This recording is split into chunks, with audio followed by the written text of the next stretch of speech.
ஒரு குடும்பத்தினுடைய பெருமளவு செலவு, வரவு செலவுகளை பாருங்க, கவனிக்கிறது யாரு? பெண்கள் தான். கவனிக்க முடியலன்னு தான் நம்மகிட்ட ப்ரேயர் ரிக்வெஸ்ட் கொண்டு வராங்க. ஆமாங்க, கொடுக்க மாட்டேங்கிறாரு அப்படின்னு தான் ப்ரேயர் ரிக்வெஸ்ட். மற்றபடி பொதுவாக எல்லா வீட்லையும் ப்ரேயர் ரிக்வெஸ்ட் வராத வீடெல்லாம் அர்த்தம் என்னன்னா அவங்க தான் கவனிச்சிட்டு இருக்கிறாங்கன்னு அர்த்தம். உண்மை. ஒரு நாளைக்கு வீட்டில் என்ன சாப்பாடுன்னு யார் தீர்மானம் பண்றது? என்னங்க உங்க வீட்டிலலாம் புருஷர்கள் தீர்மானம் பண்றாங்களா? அவர் பாவம், நீங்க போடுறத சாப்பிட்டுட்டு அவர் ஜெபம் பண்ணி உயிர் பழிச்சுக்க வேண்டியதுதான். ஒரு புருஷன் சுகமா இருக்கிறாரா சுகமா இல்லையா எல்லாமே யார்கிட்ட தான் இருக்கு? மனைவிட்டு தான் இருக்கு. கேர்ஃபுல்லா இருக்கணும் அவங்ககிட்ட. அடிக்கடி சொல்லுவேன், சகோதரர்கள் கேர்ஃபுல்லா இருங்க, ஏப்பா ரொம்ப ஓவரா சண்டை போட்டுறாத, என்ன நடக்கும்னே தெரியாது, ஜாக்கிரதையா இரு. அவ்வளோ கண்ட்ரோல் அவங்க வச்சிருக்காங்க. ஃபுட் டிபார்ட்மெண்ட் அவங்களுக்கு தான், ஃபைனான்சஸ் அவங்களுக்கு தான் இல்லையா? அதாவது அப்புறமா பார்த்தீங்கன்னா வெளியே போகிறது வர்றது, எந்த ஊருக்கு போனோம், பொதுவாக அவங்க அம்மா ஊராக தான் இருக்கும். அந்த ஊர் எப்பவுமே அப்படி சுற்றி சுற்றி அந்த பக்கம் போகாமல் அவங்க போக மாட்டாங்க. அந்த ஊருக்கு பொதுவாக போகிறது, அப்பாவெல்லாம் ஆன்லைனில் பேசிக்கலாம், ஒன்றும் அவசரம் இல்லை. அம்மா வீட்டுக்கு போகலாம், அந்த அம்மா பக்கமாக திருப்புறது, இதெல்லாம் பாருங்கள், எல்லாம் யார்கிட்ட இன்ஃப்ளூயன்ஸ் இருக்குது? கார் வாங்குறதுலேருந்து பைக் வாங்குறதுலேருந்து எல்லாம் ஃபுல்லாக இன்ஃப்ளூயன்ஸ் வந்து பொதுவாக அவங்க தான் இருக்கிறாங்க. அது நல்ல காரியம் தான், ஒரு காலத்தில் நல்லது தான். ஆனால் ஆண்களுக்கும் சில தடவை என்ன பண்ணணும்னு தெரியாமல் சுற்றிட்டு இருப்பாங்க. ஒரு முறை சமீபத்தில் தான் ஒரு சகோதரன் வந்து ரொம்ப மனம் உடைஞ்சு சொன்னார், என் மனைவி என்கிட்ட காசே கொடுக்க மாட்டேங்கிறப்பா சார், சம்பாதிக்கிறது அவர் தான், ஆனால் 20 ரூபா கொடுக்குறாப்பா சார் ஒரு நாளைக்கு, அதுக்கு மேலே கொடுக்க மாட்டேங்கிறா, நீங்கள் பேசுங்கப்பா சார். ரொம்ப மனம் உடைஞ்சிட்டாரு. அவர் சொன்னதெல்லாம் கேட்டு நானே ரொம்ப மன சங்கடப்பட்டு சரி 2 பேரும் வாங்க உட்காருங்கன்னு சார் உட்கார வச்சுட்டேன். உட்கார வச்சு, ஏமா பாவம் அவர் கேட்குறாரு, ஏதோ காசு கொடுத்துட்டு போ அப்படின்னா அவர் கணக்கு போட்டு சொல்கிறா, அங்கிள் நான் எவ்வளோலாம் கொடுத்துருக்கேன் இந்த மாதம், இந்த அவர்கிட்ட சம்பளம் வாங்கி அவருக்கு திருப்பி கொடுத்துருக்காங்க, எவ்வளோலாம் கொடுத்துருக்கேன் அப்படின்னு சொல்லிட்டு, நான் போன மாதம் ஏன் இதை மாற்றினேன், 50 ரூபாலேருந்து 20 ரூபாய் ஏன் மாற்றினேன், 100 ரூபாயிலேருந்து ஏன் 50 ரூபா மாற்றினேன், 500 ரூபாயிலேருந்து ஏன் 100 ரூபா மாற்றினேன், அந்த மாதிரி கணக்கு சொல்கிறாங்க. இந்த கதையெல்லாம் கேட்டு முடிச்ச பிறகு நான் வந்து அந்த பையன்கிட்ட சொன்னேன், ஐயாப்பா உனக்கு 20 ரூபாவே ரொம்ப ஜாஸ்தி தான். அவனுக்கு முகமே ஒரு மாதிரி ஆகிப்போச்சு. அதுக்கப்புறமா ஜெபம் பண்ணி எல்லாம் முடிச்சிட்டோம். 2 பேரும் வெளியே கிளம்புனாங்க. அந்த சகோதரி வெளியே போகிறதுக்குள்ள இவன் திருப்பி உள்ள வந்துட்டான். ஏன்னா நீங்கள் தான் எனக்கு ஏதோ சப்போர்ட் பண்ணுவீங்கன்னு வந்தா, நீங்களும் அவ பக்கமே சேர்ந்து என்ன வந்து இது பண்ணிட்டீங்களே அப்படின்னு ரொம்ப மன வருத்தப்பட்டான். ஆனால் உண்மை என்னன்னா, நியாயம் வந்து அவ பக்கம் தான் இருந்தது. அதான் உண்மை. அந்த குடும்பத்தில் நான் கேட்டேன், ஏதாவது கடன் இருக்கா உங்க வீட்டிலன்னு கேட்டேன். ஒரு கடனுமே இல்லை. எவ்வளோ சேமிச்சிருக்கீங்கன்னு கேட்டேன். அவங்க சொன்ன சேமிப்பின் அமௌண்ட்டை கேட்டு நானே ஆச்சரியப்பட்டேன்.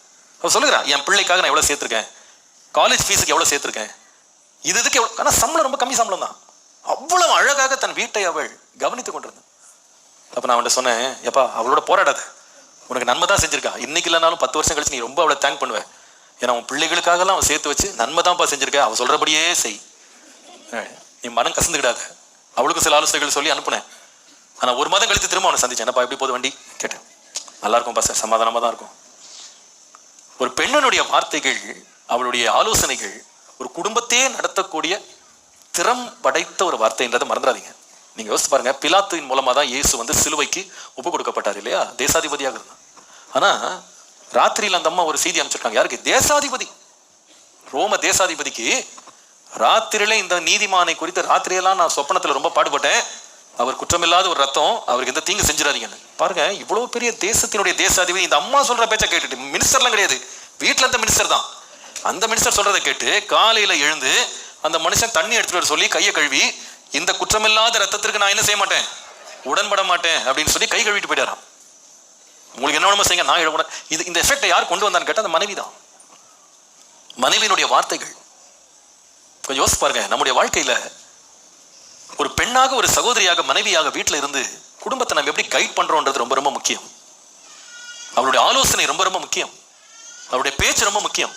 இந்த பேச்சு சுவையுள்ள கனியா இருக்கா, புளிப்பான கனியா இருக்கா, வாய் கூசும்படியான கனியா இருக்கா, அல்லது இனிமையான கனியா இருக்கா, எல்லாரும் விரும்பத்தக்க கனியாக இருக்கிறதா, அல்லது எல்லாரும் வெறுக்கிற கனியாக இருக்கிறதா?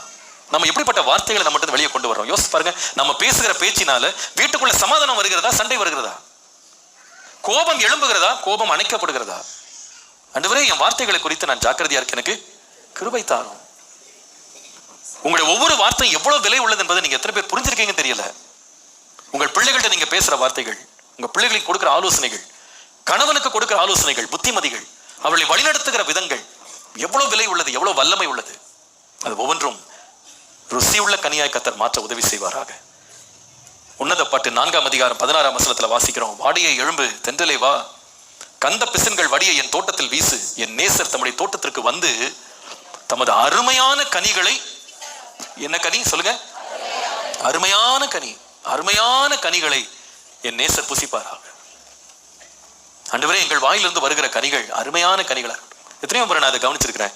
நான் சில தடவை ரொம்ப மனம் வருத்தமாகி, ரொம்ப இருதயத்தில் சில தடவை கொஞ்சம் கோபம் கூட வந்து நான் வீட்டுக்கு வரும்போது அந்த ராத்திரில என் மனைவி சொன்ன சில வார்த்தைகள் வந்து என்னை அப்படியே கோபத்தை அடக்கி அப்படியே சாந்தத்திற்குள்ள கொண்டு போயிருக்கு. எத்தனையோ காரியங்கள் அவங்க கொடுக்குற ஆலோசனைகள், இப்படி செய்ய வேணாம், இப்படி செய்யலாம், இதை பண்ணுங்க, அப்படி பண்ணாதீங்க சொன்ன காரியங்கள் தனிப்பட்ட வாழ்க்கைக்கும் குடும்பத்திற்கும் ஊழியத்திற்கும் மிகுந்த பயனுள்ளதா இருந்திருக்கு.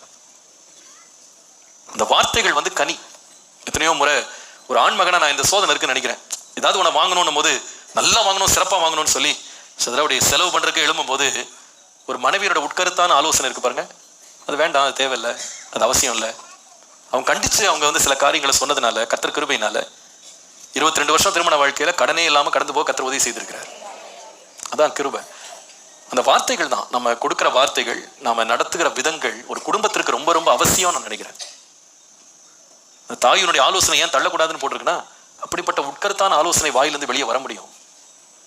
ஆண்டவரே, நான் வந்து என் வீட்டில் வந்து ஒரு கனிதரும் செடியா இருக்கணும். அந்த கனி எப்படி இருக்கணும்னா ஜீவனுள்ள கனியா இருக்கணும். ஜீவனுள்ள மரமா இருந்தா தான் கனி கொடுக்க முடியும். ஜீவனா இருக்கிறதுக்கு வேர் பற்றி இருக்கணும். 2வது, கனி உள்ள மரமா இருக்கிறது ருசியுள்ள கனியா இருக்கணும். புசிக்கிறவர்களுக்கு மிகுந்த இன்பம், மிகுந்த மகிழ்ச்சி அது உண்டாக வேண்டும். நம்மாலே அநேகருக்கு சந்தோஷம் உண்டாகும். ஒரு சகோதரி வந்து ஒரு வீட்டுக்குள்ள நுழையும் போது அந்த வீட்டினுடைய சந்தோஷத்திற்கு அவள் மிக முக்கியமான காரணமா இருக்கிறாள். நீங்கள் ஈசாக்கை குறித்து வாசிப்பீங்களானா, ஈசாக்குடைய அம்மாவை அவன் இழந்த பிறகு ரெபேக்காளை அவன் திருமணம் செய்கிறான்.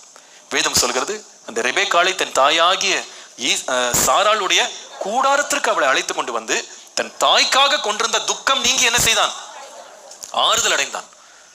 அப்ப அந்த இத்தனை வருஷமா அவனுக்கு இல்லாத ஆறுதலை ஒரே ஒரு பெண், தன் மனைவி, அவனுடைய காயங்கள் எல்லாம் ஆற்றக்கூடிய அளவில் அவன் நடந்திருக்கா பாருங்க.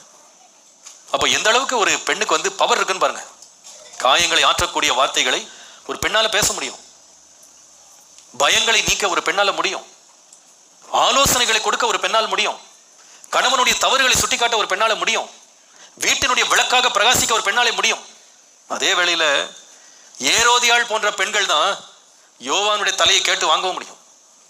அதே வாய்தான், அதே பெண்களுடைய வாய்தான். நம்ம ரொம்ப ஜாக்கிரதையா இருக்கணும். என்னோட வாய் எப்படி இருக்கு? கிருபை உள்ள வார்த்தையா இருக்கா? உப்பினால் சாரம் ஏற்றப்பட்டதா இருக்கா? என் வார்த்தைகளால் என் குடும்பத்தில் நான் என்ன கொண்டு வர்றேன்? எதை நான் உள்ளே நான் கொண்டு வர்றேன்? ஆண்டவரே, என் வார்த்தைகள் ருசியுள்ள கனிகளாய் மாற்றும், அநேகருக்கு ஆசீர்வாதமாய் மாற்றும். அல்லேலூயா. இன்னைக்கு நம்ம கொஞ்சம் நம்மளை ஆராய்ச்சி பார்க்கணும். நம்ம குடும்பத்துல ரொம்ப சண்டைகள் எழும்புறதுக்கு நம்ம வாய் ஏதாவது ஒரு காரணமா இருக்கா? திரும்ப திரும்ப நம்ம பேசுறோமா? சில காரியங்களை வீணான வார்த்தைகளை பேசுறோமா? மற்றவர்களை காயப்படுத்துறது போல நம்ம பேசுறோமா? சண்டை மூட்டுகிற வார்த்தைகள் நமக்குள்ள எழும்புகிறதா? ஆண்டவரே, என் வார்த்தைகளை கவனிக்க எனக்கு கிருபை தாரும்.